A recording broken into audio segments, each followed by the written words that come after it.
Howdy Sonic Sailors, I'm Marissa Johnson, but you can call me MJ. I'm a producer for Soundpaint and 8DO, and today we're going to be exploring the toss of a dice, chance, these things that we know in music as aleatory. If you're familiar with our aleatoric orchestra library, which covers the more traditional sounds of aleatoric effects, Symphonic Shadows is the continuation of us exploring aleatoric sound design. But for Symphonic Shadows, instead of exploring the traditional effects, because we'd already explored that, we wanted to dive into deeper, darker depths and really explore texture and sound design and see how much more we could pull from the orchestra. And Symphonic Shadow Strings does that. It is a 40-piece string section with 10 low strings, 6 cello, 4 basses, giving you this rich, full orchestral sound. In Symphonic Shadow Strings, we have 172 parts and 77 main articulations. Symphonic Shadow Strings has so much to cover and it goes so deep. So I'm gonna quit talking and we're just gonna dive straight in. So the sounds for Symphonic Shadow Strings are broken up into several sections. First, we have bonus longs, downers, longs, percussive synths, risers, and short articulations. So first we have these bonus longs, which are sustains.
Cool, huh? As you can probably tell, these are not normal sustains. They're very synthesized.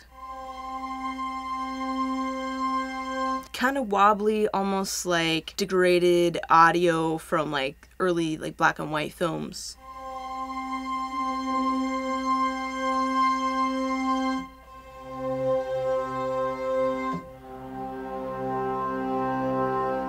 But it's also very, very light, very feathery. There's not much bow on these. It's very light, timid kind of sustain. For me, it gives this kind of sense of unease, and that's why it fits into this library. It's not just a sustain, it's this kind of uneasy sustain. Great for building tension, great for building these textures, and we haven't even touched effects. Sounds just are good out of the box. One of the great things about Soundpaint 2.5 is that we now have keyboard labels. So you'll notice for all of these main programs, I have the sampled range. Now, these sampled ranges are just where we mapped the samples, and then obviously, since it's Soundpaint, you have the extended ranges as well from the top and bottom notes of the sampled ranges. So it's extended so that every note on the keyboard has a note assigned to it.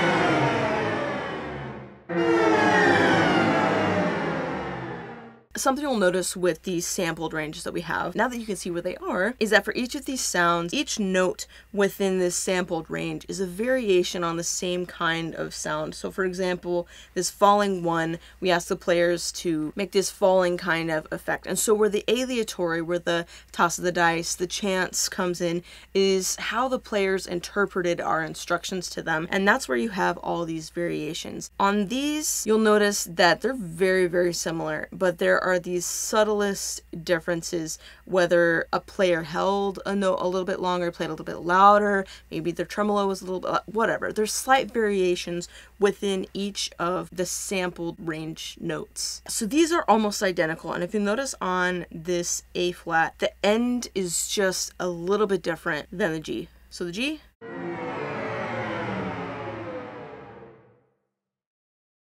a more clear-cut end, and now the A flat. Yeah, there's one of the basses that the string, the note just lingers just a little bit. Almost exactly the same in the way they sound, but you'll find that there are these subtle differences between all of these sounds. I also want to talk about how I've set up these main programs. So by default, the Decca mic position is in slot 1. It's going to be what you hear going through all of these libraries. But in slot 3, we have the spot 1 mic, and in slot 4, we have the spot 2 mic, which allows different colors of these ensembles to come through. Let's take a look at the Decca. You hear the string slap. What if I want to isolate that or get rid of it? Yeah, you can hear it's really strong on this one. You can still hear it, but it's not as strong. So if you want to pull it out, you would want to use the spot 1 mic position. Yeah, you can really just like hear the rosin on the string. Cool. It just sounds like cellos and basses playing here. And then together,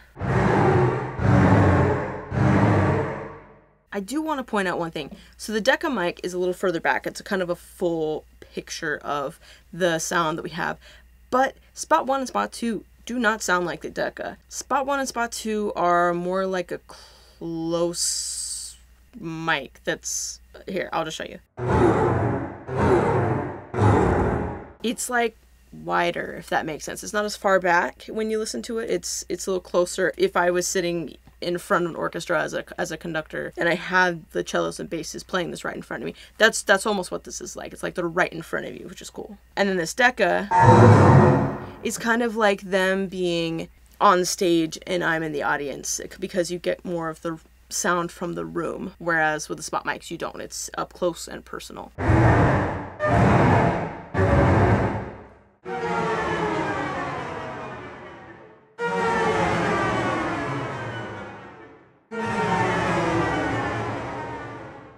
Something you'll also notice is that these sampled ranges also change. So we've been kind of in this lower range and you think, well, why isn't everything like in the middle of the keyboard? And that's because you'll notice that the sampled ranges follow what range of the orchestra we're playing in. For lower strings, the sampled range is going to be in the lower range of the keyboard. And then for when we sample higher strings or instruments for the other libraries, it's going to be up in the higher register of the keyboard. So just kind of follow the registers of the players who are playing. So it gives you an idea, oh, this is probably going to be a middle range patch versus Hell's Falls 1, which is going to be lower and is mapped a little bit lower. And you have the Psycho patch, which is going to be higher. And so that is mapped a little higher. So you can kind of see where these sampled ranges lie in the keyboard. It makes sense with the ranges of the ensemble.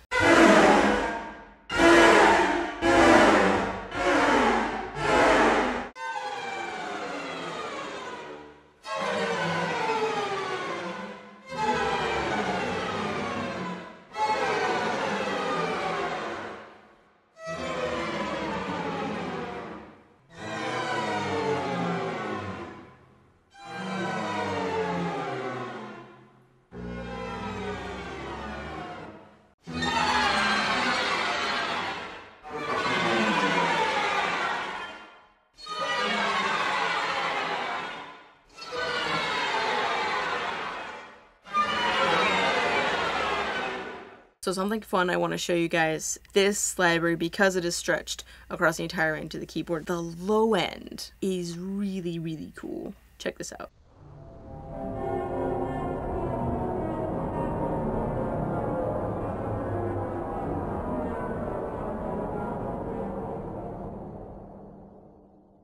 Okay.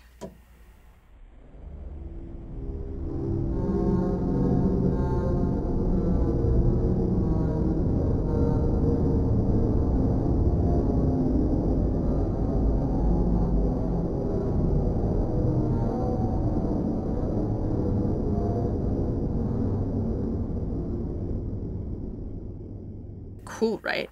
Now some of you may be saying, well, there's a lot of distortion on that and there's some spectral artifacts or whatever. So let me show you something. On all the main programs, we have the same effects, and all you have to do is turn on the low pass, which is automatically mapped to your mod wheel. So let's try this again.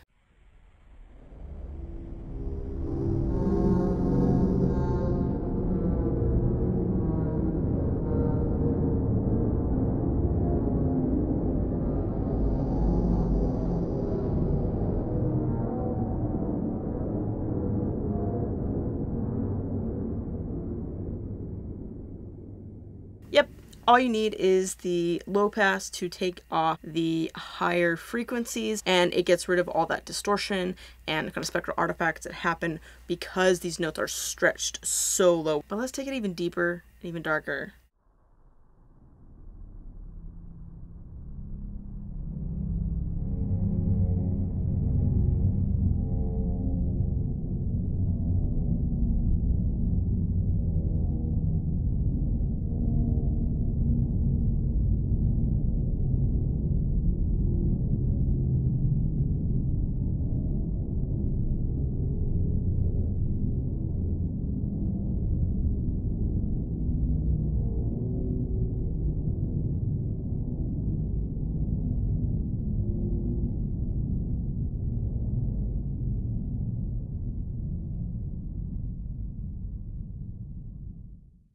I mean, how's that for some ambient underscore? I mean, the lower ranges of all of these sounds are so cool in their own ways, and you're gonna find that it is gonna be great for texture, ambience, underscore. This is a this is a string effects library, but it's almost also like an ambience library as well.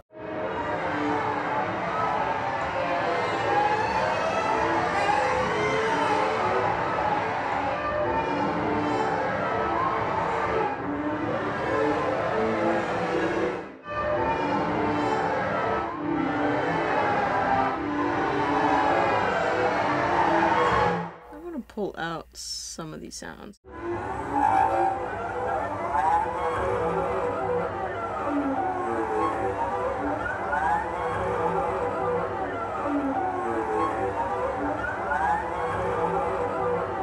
Yeah, so obviously this sound loops and you can hear it go in the cello, but that was really cool. Now let's see what spot 2 is doing.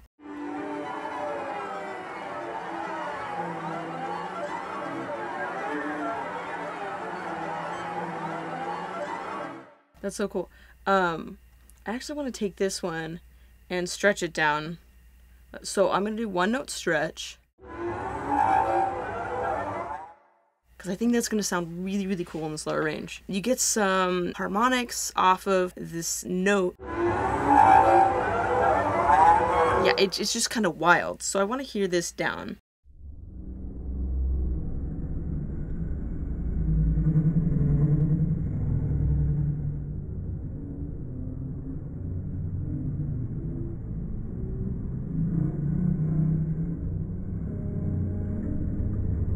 Like an engine. It's like a giant cargo ship in the ocean, like creaking or something.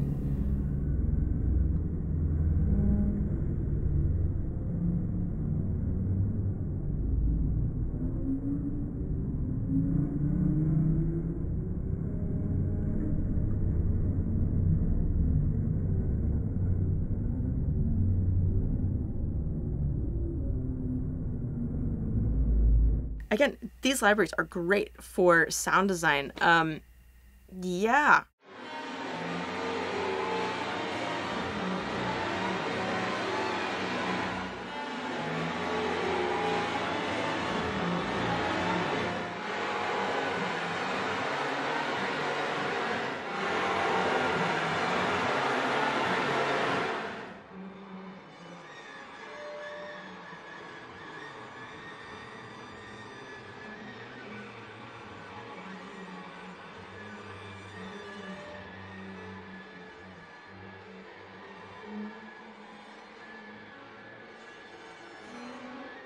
Creepy.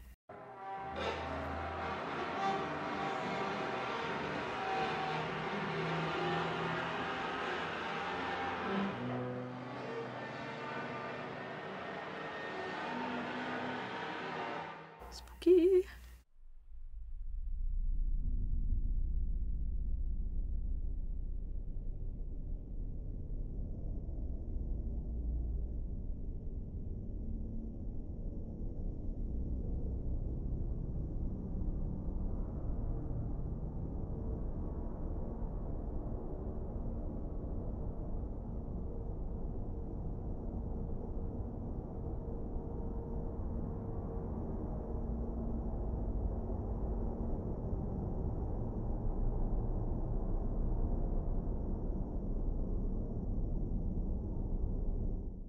I mean, how's that for some underscore? I mean, spooky, eerie, subtle even. And again, if you don't like this high stuff, just turn on the low pass.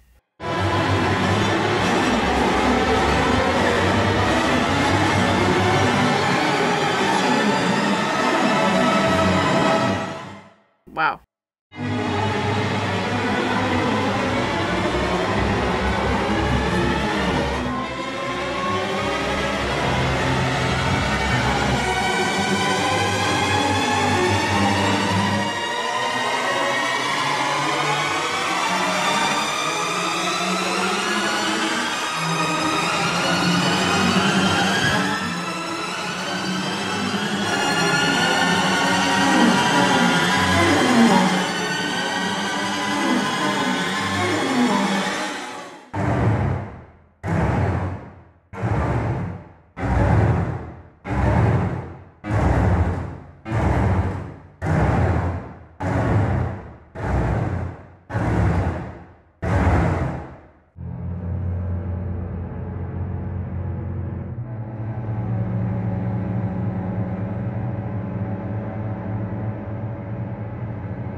The low end on this one.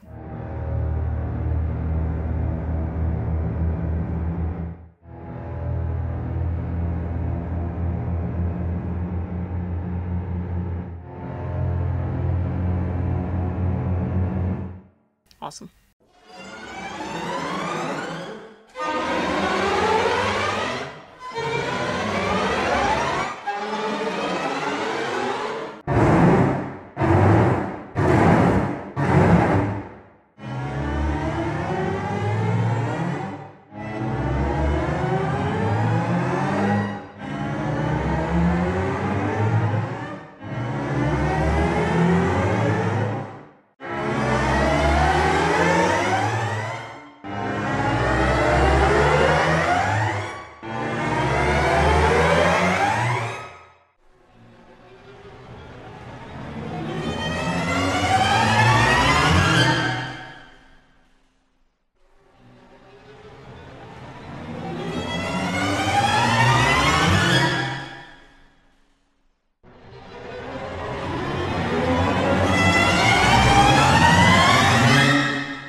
Wow, that one was intense.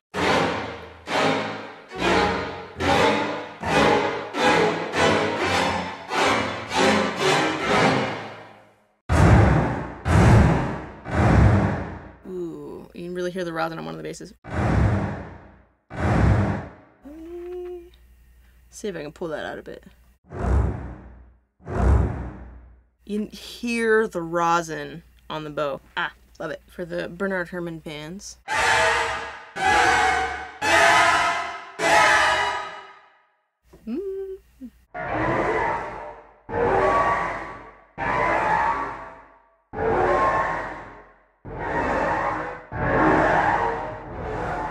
This is terrifying. I want to take it deeper and darker, so here we go.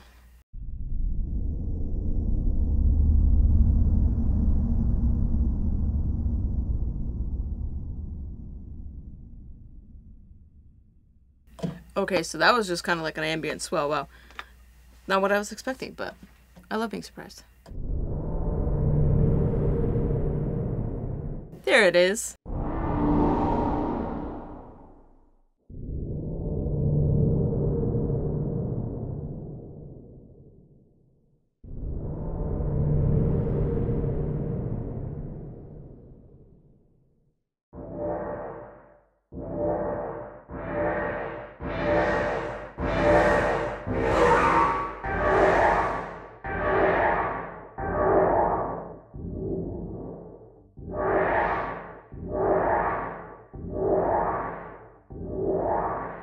if you take like metal and like sheet metal, it's almost what it sounds like.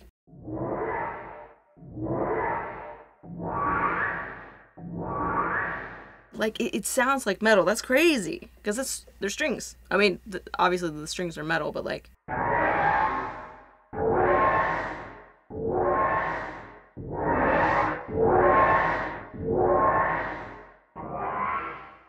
I'm having too much fun. I mean, it's so cool, and they're just like, again, all these subtle variations. It's like none of them are exactly the same, and I love it. All right, so these percussive synth sounds are interesting. You'll notice that there's a Bartok, Legno, and a Pizzicato,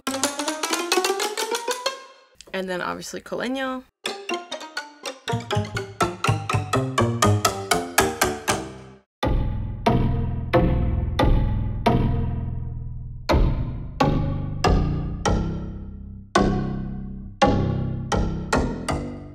And obviously Pizzicato.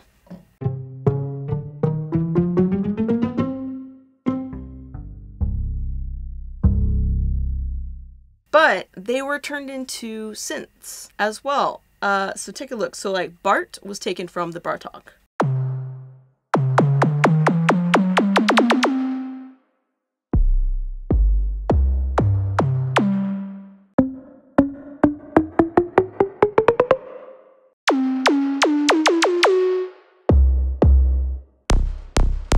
Ooh, love this.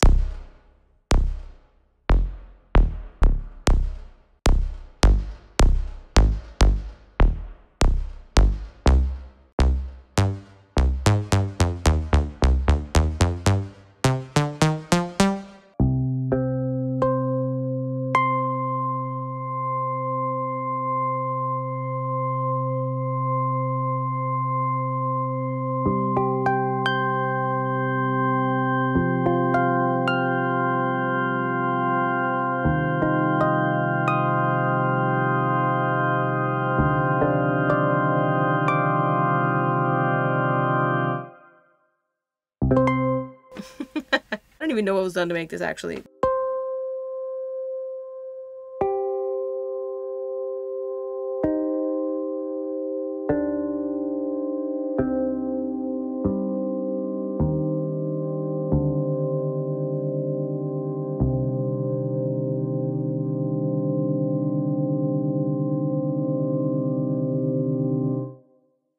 So cool. All right, for this last part, we're going to go over what these KS programs are. So the KS stands for key switches because Soundpaint 2.5 now has key switches. So what I've done in these key switch programs is I've basically made it a pretty economic way for getting through all these sounds and really just condensing them as much as I can into as few programs as possible. So I put like sounds together. You'll notice that there are downers long, downers short, longs looped, longs, percussive synth 1, percussive synth 2. Basically, I just went through the list until eight slots were filled and then filled with the rest. We have the risers with extra long because there's some that are longer than the others. Risers long, risers short, shorts 1, shorts 2, just getting through everything. And then we have the short rips. When I first learned about key switches, I never would have thought I would use key switches for anything other than just like cycling through individual articulations. But in Soundpaint 2.5, you can use multiple articulations at once. You can do multiple key switches at the same time, which for the Symphonic Shadows Libraries makes it really great for texture building and just kind of combining these sounds in new ways that you couldn't before, or at least not as simply as you can with this. So right off the bat, all of the parts are going to be activated, and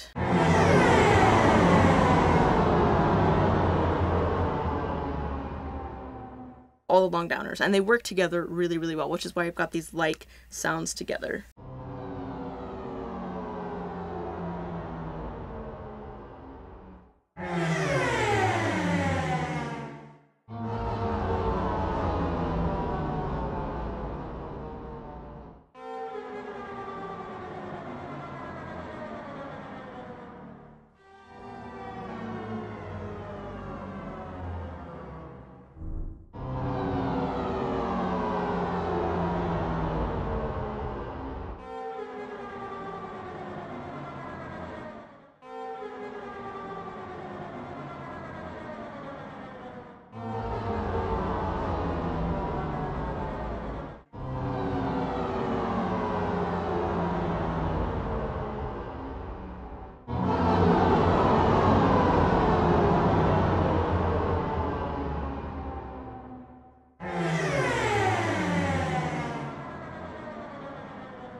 Yeah, like I said, these are really great for building kind of custom downers in a more economic way instead of you having to find the parts and put them together, because I've got all the like parts together for you. These longs looped. Pure chaos. And then Serenity or Sweet Undertones.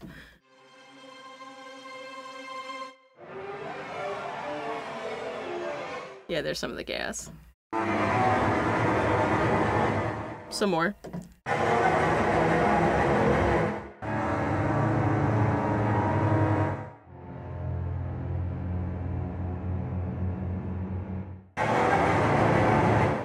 Let's do this.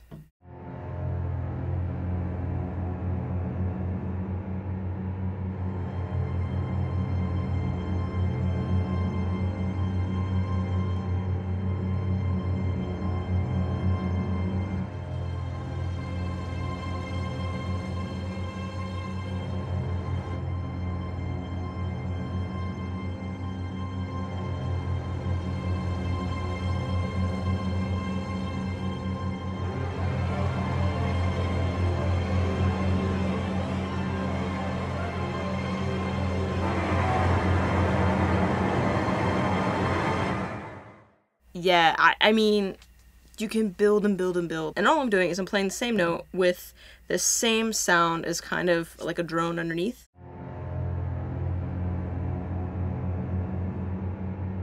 Sustain pedal. Re-trigger it. Stack the tremolo.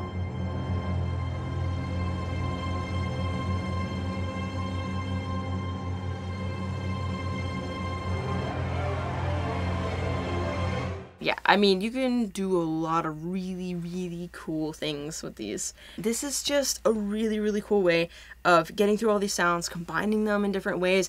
And we also have, obviously, 8 parts now. You can combine them in so many different ways, more ways than you could before. And Keyswitches just elevates it and takes it to a whole new level. It's awesome. So hopefully this has given you a pretty decent idea of what sounds this library has. I'm going to actually pass you over to Nicholas Semrad's more than capable hands, and he's going to take you through some of more of the effects and some of the programs that he made. Again, this library has so much to be explored, so take it away, Nick.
Shifts happening with the morph that I really dig.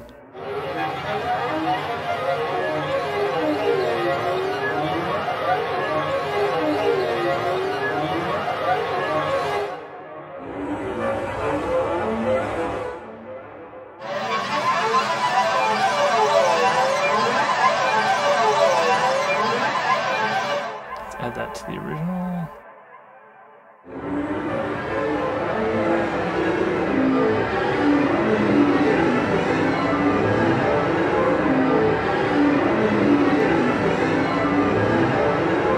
Oof. Love that.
Hopefully you all had as much fun as Nick and I did going through this library.